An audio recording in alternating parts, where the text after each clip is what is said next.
Hey, everybody, welcome to part 2 of the Wrestling Inc. podcast for October 25th, 2016. We're talking about SmackDown Live from last night. We're going to have our special guest join us in a few minutes. So we talked about Nikki Bella versus Natalya. Obviously, Nikki's the head of the team going into Survivor Series. Carmella attacked her afterwards. Do you think that the 5 women that ultimately make the team there, it's just literally going to be the SmackDown women's roster minus Natalya at this point? Sorry, I'm just posting this little message. Can you repeat that? Yeah. So, do you think we're getting any surprises for the women going into Survivor Series? They're going to do a 5-on-5 match, Raw versus SmackDown. SmackDown women's roster is 6 women. We learned last night that Natalya is not going to be on that. So, do you think? I mean, no suspense whatsoever. Literally, just the other 5 women that are left on SmackDown, minus Eva Marie, I guess. Yeah, right. I like I said, I think it makes sense to have Natalya on there. So, yeah, I think she'll be added somehow. I think it's just part of a storyline getting there.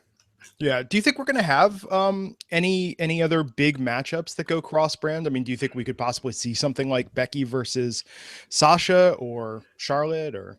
No, I don't think so. I think and plus I don't think they have enough women for that, you know? Yeah, I think the three Survivor Series matches are the only cross branding matches that there will be. Yeah, so we'll get that. Maybe we'll get each brand will get a respective match or two, and then we'll have Brock versus Goldberg for Survivor Series. So we had The Miz accompanied by the Spirit Squad, and then Dolph Ziggler came out, joined by Rhino and Heath Slater, and it turned into a title match of the Spirit Squad versus Rhino and Slater.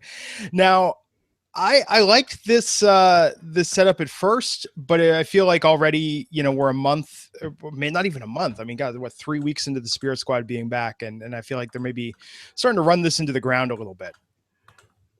Yeah, well, yeah. I mean, when they brought back the Spirit Squad, I mean, I was saying they could use more tag teams, but they need to repackage them bad because, again, there's just too many comedy tag teams and comedy wrestlers right now, and it's just another one it's never going to get past a certain level. And Ken Doane, he's been looking more and more ripped each week. You can tell he's really working out to make this work. But there's again, having your tag team champions feuding with them just brings them down, brings the tag team champions and the titles down. Yeah. And I'm all in favor of bringing back the older guys, especially. And I think if they do it for cameos, essentially, or one-offs, like they did with the Headbangers, I think that makes more sense. I mean, with the Spirit Squad, obviously they see something there, maybe in keeping them with the Miz, but if they're in the picture and they're back, then I think they just need to develop them a little bit more. But I absolutely agree that they can coast on just bringing back, a name from the Attitude Era or above, and just literally by the fact that it's like, hey, it's that guy. Like, you could do that for maybe 2 weeks max, but 3, you need to have a little bit of depth to why you're there. That's all I'm saying. And with that in mind, someone please get creative a shot of how great Matt Morgan is looking lately, because I'm telling you, just for a cameo, I think he would do it. He says he's not interested in a full-time return, but for a one-off, I think that would be awesome. So let's talk about the main event.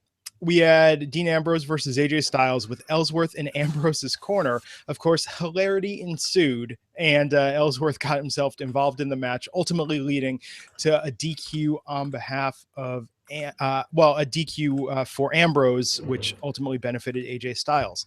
So we touched upon this at the start of the episode, but do you think that we're if we're pausing AJ versus Dean, that this makes sense to keep Ellsworth for another week or two in this main event picture?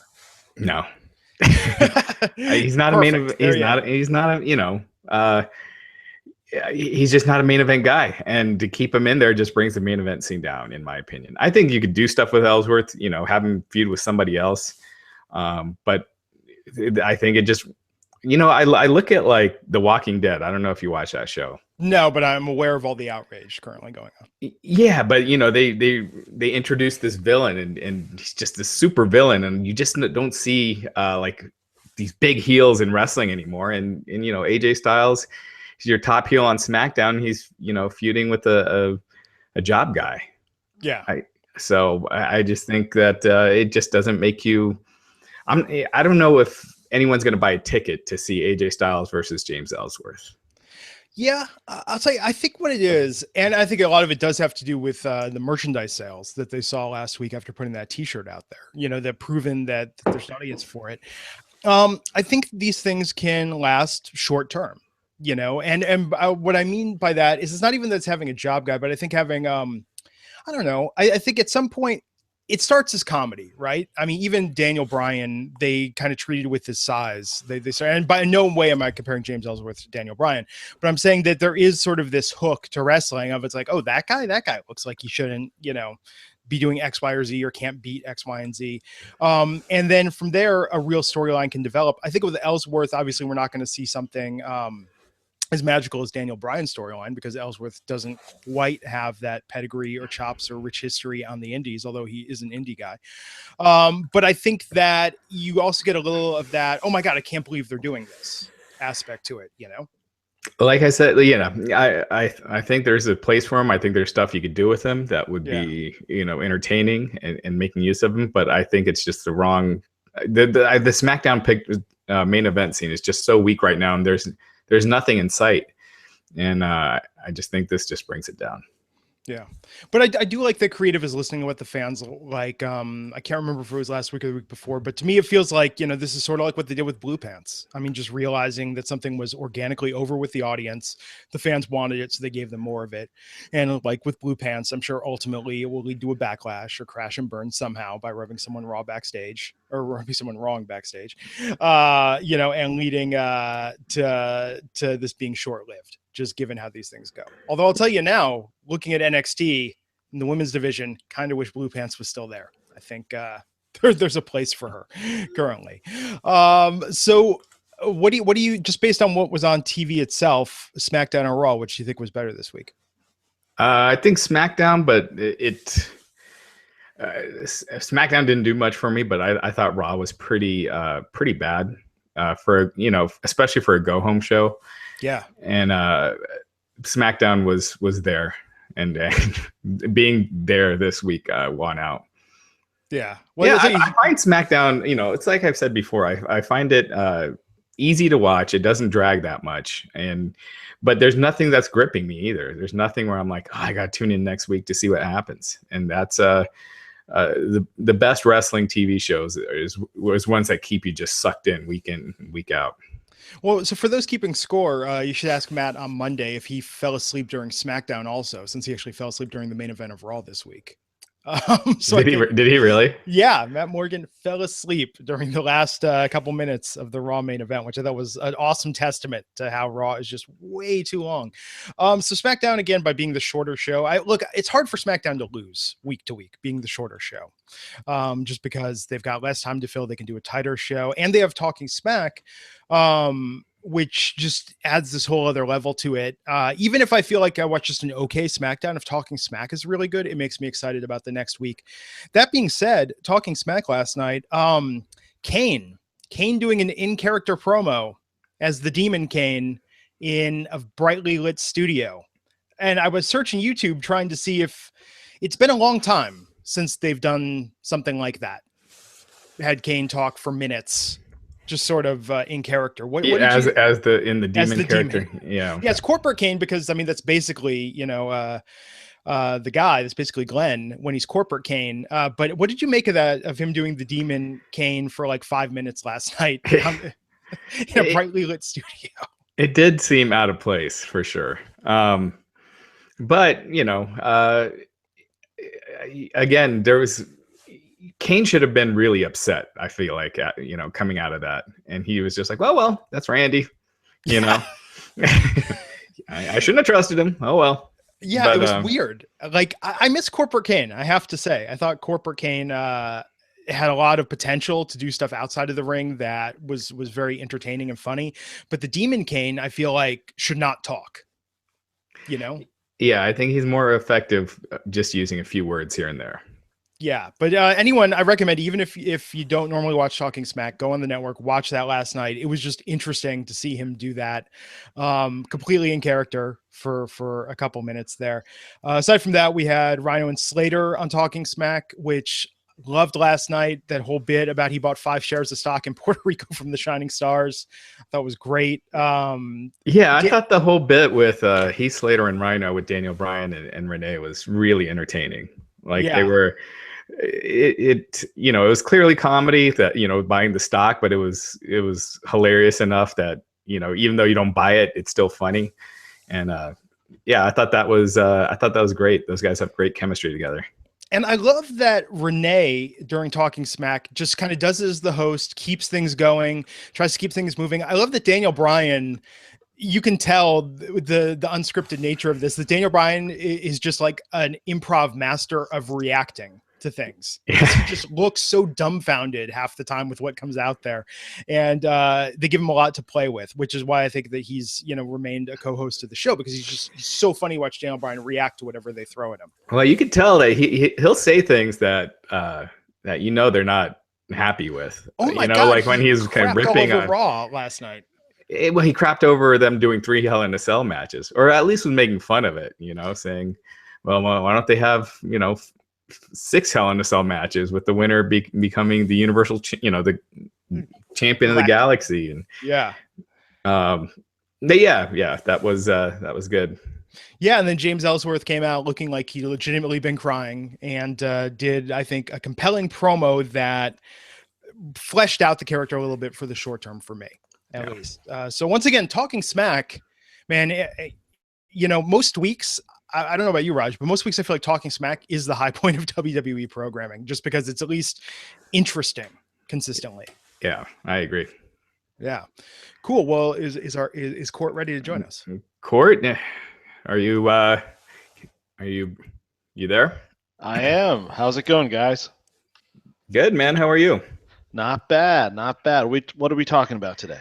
We just finished up SmackDown and Talking Smack, and now we're going to get into some TNA and TNA lawsuit stuff and madness, and talk a little bit about Goldberg and Lesnar. Now, when you worked at WWE, was this before Goldberg's run or during? I worked there after his run, but I was in the house for WrestleMania, backstage at WrestleMania 20 for the infamous Brock Lesnar Bill Goldberg match back in 2004. What was that like live? It was awkward and weird because you had a lame duck match. You know, the most over guy was a guy that wasn't wrestling in the ring. He was officiating the match. He was the referee, Steve Austin.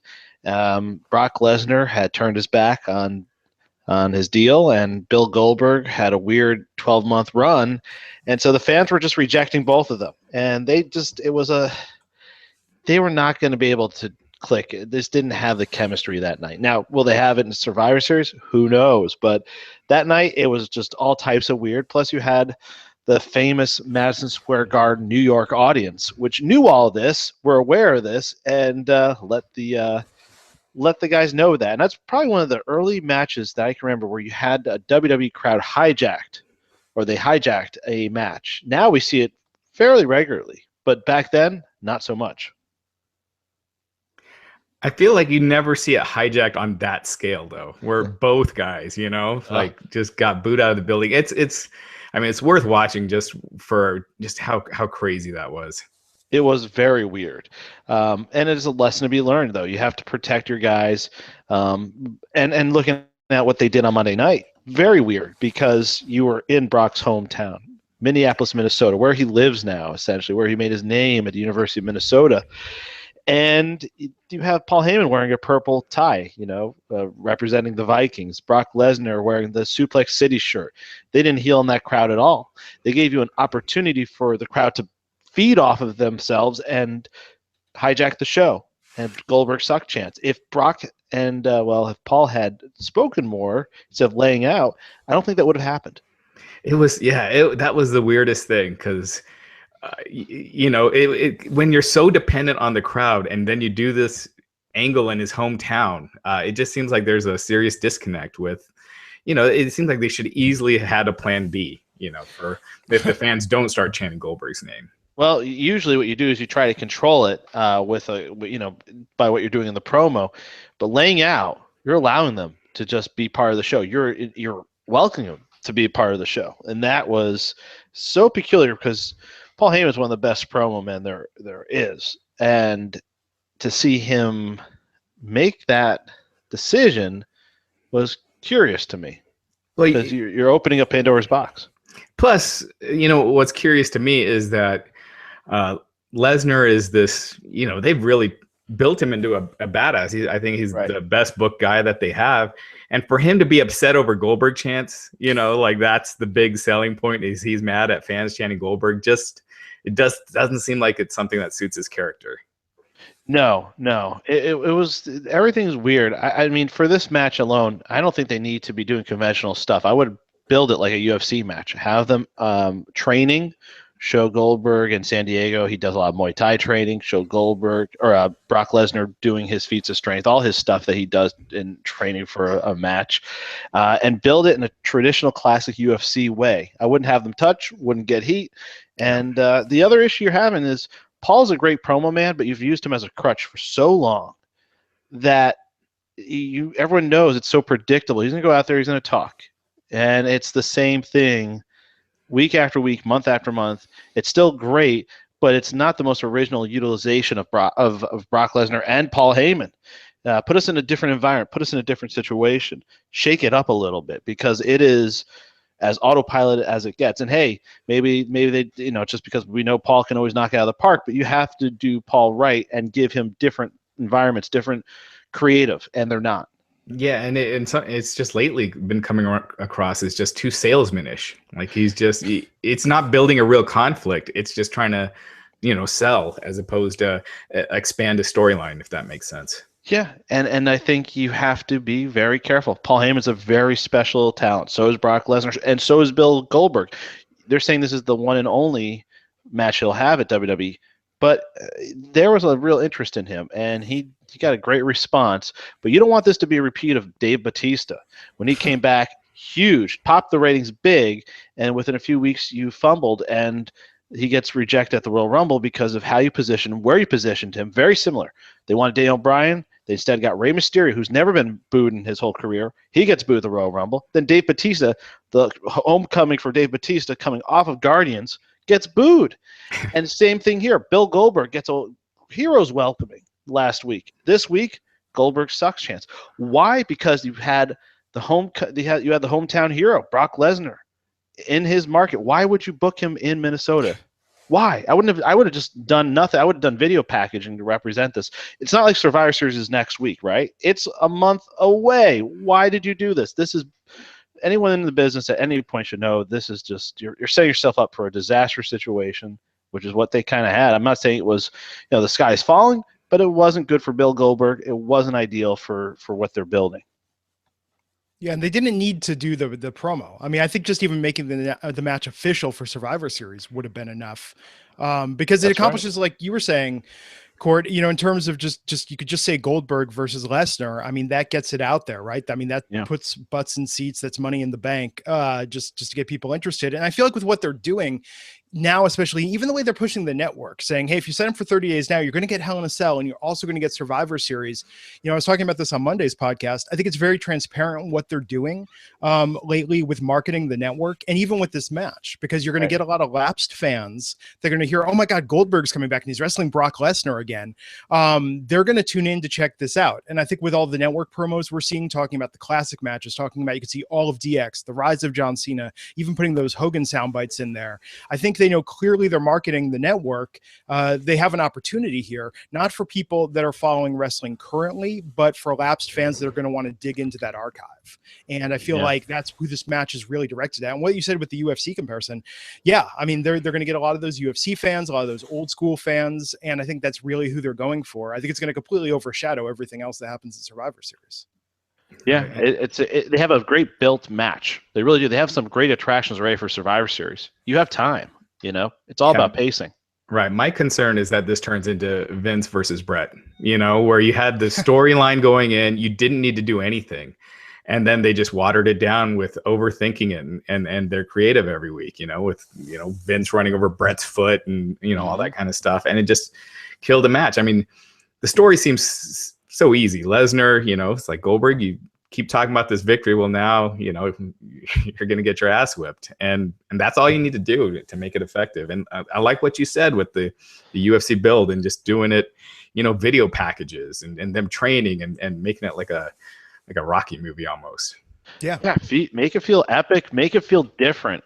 Similar to what TNA did, actually, to segue to TNA, but with Kurt Angle and Samoa Joe. That was so different than anything TNA ever had done. And frankly, afterwards, they never did anything like it.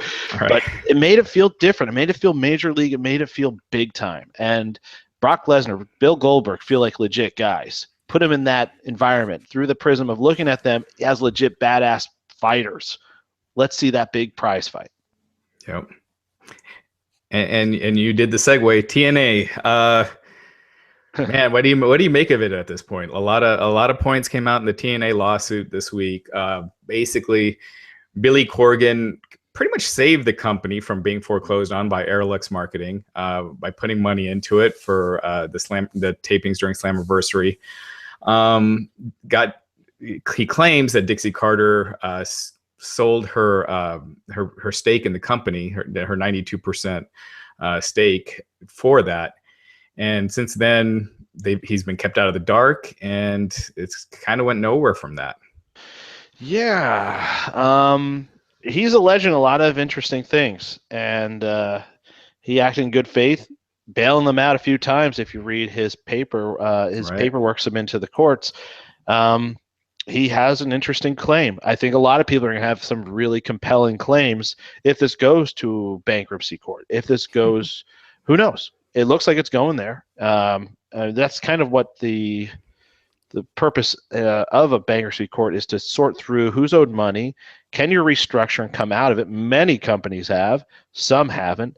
Depends on if it's Chapter 7, Chapter 11. And if this thing is going down, say like ECW, then you pick apart the bones and who's owed what and who's in there to buy something pennies on the dollar. Be it, what are the assets essentially? You're looking at the content of 2002 to 2016. That's it, that library. And it seems like just pieces are owned in different places. There's not like one clear area where, where they can sell the assets. Who is it? The Fight Network owns part of the video library. Dixie has the company. Billy Corgan contends that he should have a big part of the company. So it just seems like a big mess. It's messy, and so you're going to have to go through the whole process to probably. It's either going to be. They're getting nailed with lawsuits every day. Over the last 14 days, they've been hit with lawsuit after lawsuit after lawsuit, and it's going to tax them. It's a financial hardship when you look at how many lawsuits have hit them, and it's not like I have sympathy for the executive team at TNA. I have a lot, and I feel awful for the people that work there that go and sacrifice their bodies in the ring and now have so much uncertainty as you look down the road into 2017. Yes, they have financing in place, but that doesn't guarantee anything. If Billy Corgan's right, if this company is insolvent, and I think he's probably onto something here, they're going to have some big issues coming up very soon. Are you surprised? Because one thing that struck me with the lawsuit is he wants control of the company still. Are you surprised by that? It depends. He's really got to take. I think he probably wants to take control quickly so he can transition and get his team in and save deals, because they're probably on the verge of losing Sony 6, because part of the India deal is to tour over there. They have not met that contractual obligation for the last several years. At what point do they cut bait on TNA because they haven't been a good partner? I don't know. Maybe they'll stay around because maybe the show does great ratings and they'll just look the other way. It's possible. They also have a deal coming up in the United Kingdom with the Challenge TV network. So is that a deal are they interested in renewing? We don't know. But if a property is looking unstable, they're going to obviously look elsewhere, just because that's what you do in a business. If something is up in the air, you're going to look elsewhere to see, well, how do we fill those slots with programming, because their network isn't going anywhere, and they have an obligation to make that lineup as impressive as it can be. So you need to stabilize this thing fast, or people are going to get spooked. And it's not like they have any licensing deals, unfortunately. There's no video game deal. There's no real toy deal. So it's really about these 2 key TV deals, 3 TV deals if you count Pop, which is essentially a barter deal. But these are key things that maybe Billy Corgan needs if he wants to reboot this company, take it in a different direction, because a refresh alone isn't enough. You got to reboot this thing, blow it up. You have a great roster. I mean, you really do have a great roster there, and hopefully live to fight another day. And that has been TNA's legacy, essentially. If you look back from even the first few months of the company, it's like they have had so many near falls, so many 2.9 counts, and they've kicked out every time for over a decade and a half. Their ability to survive even the bleakest conditions is like, and I've never seen anything like it in all my time in wrestling. Yeah, but it's almost like watching someone pulling their fingers off, because every time they do survive, they take a huge hit. There's a loss of viewership, a loss in the percentage of market share. You know what I mean? Like it's like, yeah, they survived, but they went to Destination America from Spike. Make no doubt about it. They are wrestling zombie. You can cut off an arm, you can cut off 2 legs, it'll keep dragging its carcass towards you. Yeah. It will live somehow, sort of live, to fight another day. It is the undead wrestling promotion, which is appropriate given that Halloween's around the corner. Yeah, and we were talking with Bruce Pritchard. I was interviewing Bruce Pritchard of MLW Radio. Fantastic podcast on MLW Radio. He's got just a billion great wrestling stories that you just pick a name and he'll probably have like a couple hundred stories. But yeah, he on a recent podcast on MLW Radio, he was talking about how TNA they withheld some of his income, right? Garnished some of his wages, and that never actually went to the government. It was for tax purposes. That never actually went. Probably shouldn't be doing that if you're TNA. Probably not legal. No. So that's troubling. It's not like you're talking about an indie company that pays wrestlers in pizza, which has happened and often happens. This is a situation where you have a major league company, parent company, Panda Energy, big time company out down the south as an energy company, and you're having some shiftiness going on with your accounting when it comes to withholding. You don't want to mess with the IRS. They will find you. Yeah. And speaking of which, Bruce Pritchard recently joined MLW Radio. Yep. Ric Flair, you guys are just blowing up. What's been going on over there? Yeah, we're actually celebrating the flagship shows. This will be our 5-year anniversary coming up in a few weeks, and over the years we've really put together a hell of a network. We have Jim Cornette there every Thursday, and he has a VIP show out on Tuesdays. But we also have Kevin Sullivan, the booker at WCW for its peak years in the late 90s. He has a regular podcast on Fridays with Mr. St. Laurent. We have MVP, now with new co-host Shelton Benjamin, along with former head writer Alex Greenfield. They have the VIP lounge out every Sunday night.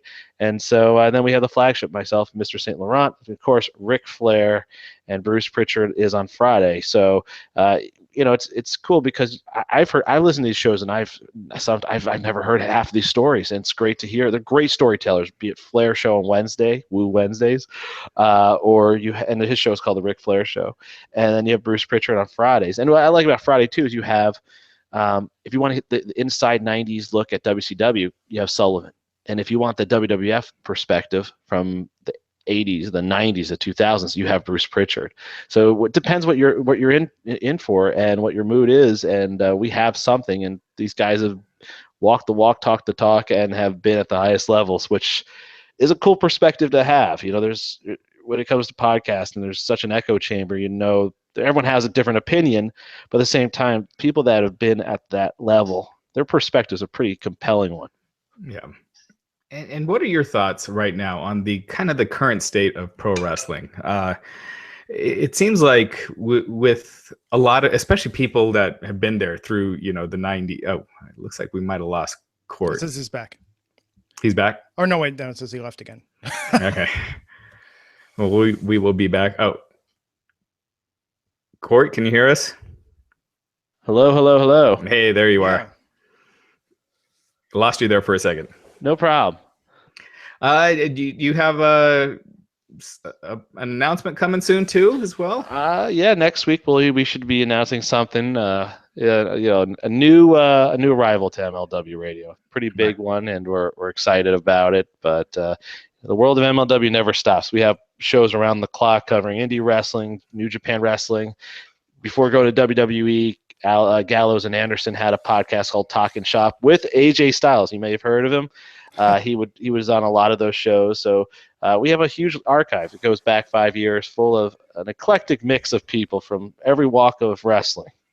Right. And what are your thoughts with AJ Styles right now on SmackDown? He's been under WWE's radar for so long now. He's WWE champion. In my opinion, he's the MVP this year, at least in the US. Are you surprised that he's gotten the opportunity that he has in WWE?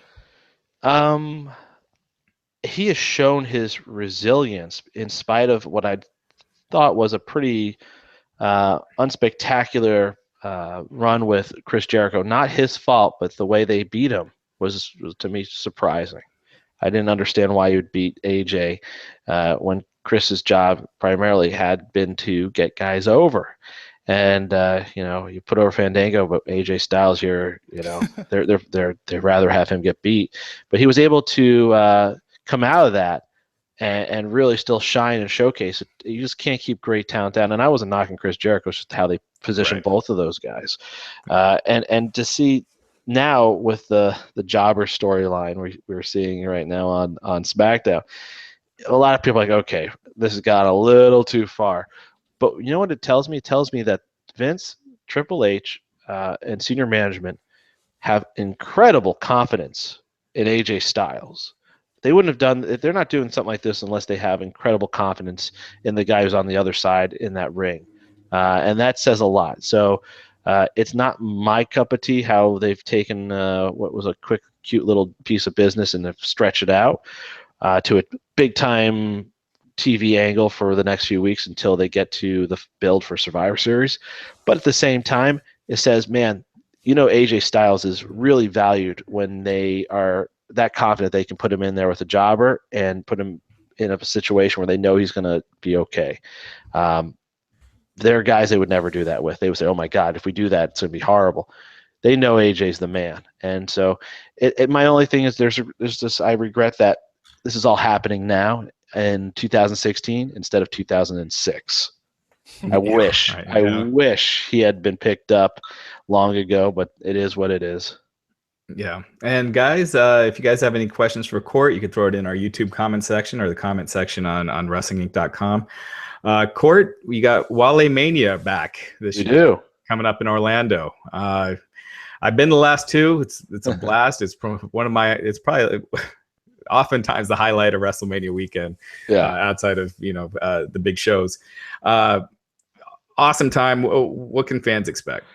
Yeah, we're about to put tickets on sale for WaleMania 3 down in Orlando at Tier Nightclub on Thursday night, March 30th. And it is the unofficial kickoff party, the wildest party of the year in wrestling, but the kickoff party for WrestleMania weekend. And last few years, we've had random crazy people stop by. We've had guys like Big E stop by this past year in Dallas. We had Mark Henry pop by. Alberto Del Rio, half of the Lucha Underground roster seemed to pop up. We had Taya there, Drago, Phoenix, all these guys. It was really just Pentagon, I should say. It was a pretty cool eclectic bunch. Of course, Jim Ross, Chris Hero, Dave Meltzer, MVP. All of us were there. It really is a lot of fun. And basically, we do a live podcast. There's a meet and greet with a high profile. No, we lost him. We'll work on getting him back in a second. And again, feel free to submit your questions. We'll try to get a few in. So how was the experience of last year's show, Raj? Because I didn't go. I know I mentioned at the beginning that I just heard it was a huge high point of WrestleMania weekend. I mean, tell me about what it was like actually attending. Yeah, I mean, it's a blast. You got, a ton of wrestlers that are there. Biggie took my Uber. Uh, and yeah, it's cool. It's just it's a laid back crowd. It's a lot of fun. Yeah, Wale spinning, in a concert. So it's really cool. And this year, this coming up year, 2017 in Orlando, it should be something else. Yeah, it's amazing. Now, do you usually make it out for WrestleMania weekend? Did this year. I did go to Texas, and it looks like we're going to be going next year to Orlando. And yeah, it's amazing that preparation's starting right now. I mean, travel packages, the WWE travel packages go on sale next Monday, I believe. Yeah. Yeah. So was this the first time you had been? First time at WrestleMania. It's weird. I did not go the year when it was in the Bay Area, but we went out to Texas, and it was amazing. I mean, we were there, I think, Thursday through Monday. So we did all the WWE stuff. We were so packed with that and going to Access that we didn't get a chance to go out and check out everything else that I wanted to. But yeah, I mean, we at the end of it, we're like, we should do this every year. That was the feeling we left with. Oh, Raj, are you muted? Oh, there we go. You can hear me? Yeah, I got you. So yeah, we're trying to get Court back. One thing, like sometimes you'll see like the declining ratings and stuff with wrestling, but man, they make that WrestleMania weekend a huge deal. It seems like it just shows, it really hits you how huge WWE is every year. Oh yeah. And like you see a lot of empty seats at the SmackDown shows and the Raw live events right now, but man, when it comes time to fill in that stadium, they do a great job. And, for anyone that's on the fence about going, I mean, I recommend that you need to go because it's now like Comic-Con. It's no longer just about the show itself. It's not even just about TakeOver, Hall of Fame, WrestleMania proper, Raw and SmackDown, which this year they did say Raw and SmackDown will both be in Orlando. So we're going to have the full Friday to Tuesday of WWE events happening. But on top of that, WrestleMania Access, I mean, is just, and it was huge this year in Texas. From what I understand, it was the most consistently crowded group of access sessions they've had because, I mean, there were just lines to get autographs from everyone. And then in addition to that, they had NXT wrestling and Q&As going on in a ring they had set up there. So, yeah, I mean, for that alone, it's like I'm excited about WrestleMania, the show itself. But I mean, tickets for that are, obviously pretty pricey to get great seats. So you just want to go just to go and get what you can. But access, I mean, that's really like the Comic-Con experience at this point. Yeah. And Court, we got Court back. Court, can you hear us? I can. All right. Yeah, I was just telling, we were talking a little bit more about WaleMania, saying how Biggie took my Uber. But yeah, it was a fun show. So when will tickets go on sale? We should be announcing that very shortly, but it's looking like we're going to be doing that in mid-November. Okay. All right, great. Well, definitely we'll keep fans up to date. And yeah, thanks a lot. Do you have anything else you'd like to plug? No, that's it. Everyone check out MLWradio.com. We have a lot of cool stuff. And later today, Ric Flair will have his podcast out, and that's always a can't miss show. He had Michael Hayes on recently to address the Bret Hart issue going on between, at the time, Bret and Michael over the Freebirds and their validity and the Hall of Fame and all that stuff. Yeah, absolutely. We'll definitely check that out. MLW Radio. It's always a fun listen. Thanks, guys. Thanks, Court. Cool, man. So appreciate Court stopping by today and talking about WaleMania and what he's got going on. But yeah, with those WrestleMania travel packages, my tip, Raj, how did you book last year? Did you buy everything in advance, or because you have press credentials, did you just sort of book a flight and go, or how did you do it? Yeah, usually it's just the credentials. Yeah. But yeah. But it's definitely worth checking out. It'll be interesting to see how the Royal Rumble does, because you're not hearing the amount of hype, considering it's in a stadium, and maybe they'll just go full on after Survivor Series. But it'll be interesting to see how that does at the Alamo Dome. Yeah, that'll definitely be interesting. And I think WrestleMania for this year being in Orlando, and they're even touting that in the marketing for it, that it's at the ultimate vacation destination. I would say that having been really active in some of those travel threads on Reddit and elsewhere last year, I would say if you can afford it, book a travel package and save yourself a headache of having to wake up, and buy tickets again and again for every single event individually. I think this year with, again, being Orlando, I think it's probably going to be pretty crazy. Right. Yeah, absolutely. Cool. And I'm anxious to see how they do with the song for next year's WrestleMania. If it'll be, the Flo Rida My House song, that if you go to WrestleMania, oh my God, you get to hear that song nonstop. They won't do the same song to your. I know. How are they going to top it though? How are they going to top that? It's a good song. Yeah, and if you weren't in love with it at the beginning, by the 10,000th time you heard it that weekend, it grew on you. Yeah. So so I will not be here Sunday, but Sunday after Hell in a Cell, come to Wrestling Inc. to check out Matt Morgan and Raj talking about everything that happens on the pay-per-view. Monday, Matt and Raj will be here to talk about Monday Night Raw. And next Wednesday, we are taking off because I'm gone for a week, but I will be back with the podcast for Raw coverage in early November. We're there already. So cool. Anything people should pay attention to on the site? Any stories you're working on, Rush? Just there's always stuff happening. So especially with the pay-per-view week. So just keep checking it out. Cool. Hell in a Cell this Sunday. We'll see you back here on Wrestling Inc. And until next time, I'm Glenn Rubenstein. Take care.